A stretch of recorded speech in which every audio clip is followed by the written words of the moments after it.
भैया पानी मत जाओ, भैया पानी मत जाओ। अरे वाह क्या मस्त पानी है, ऐसा करता हूँ मैं भी नहा लेता हूँ। भैया पानी मत जाओ, भैया पानी मत जाओ ना, मैं आपके आगे हाथ जोड़ता हूँ। क्यों मत ना हो, तेरा बाप का पानी, चल हट यहाँ से। भैया मत जाओ। अरे भैया जल्दी से बाहर आओ, जल्दी आओ, जल्दी आओ। अबे तू ऐसे नहीं मानेगा, अभी रुक।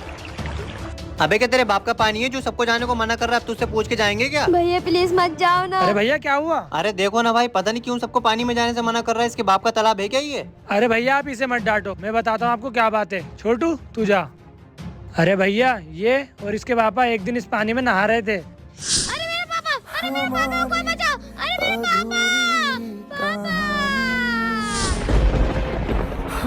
अरे भैया मुझे माफ कर दो, मुझे पता नहीं था ये सब। अरे कोई बात नहीं भैया, वो इसी डर से सबको पानी में जाने से रोकता है, कहीं वो डूब ना जाए। अगर आप भी अपने पापा से प्यार करते हो तो कमेंट बॉक्स में आई लव यू पापा जरूर लिखना।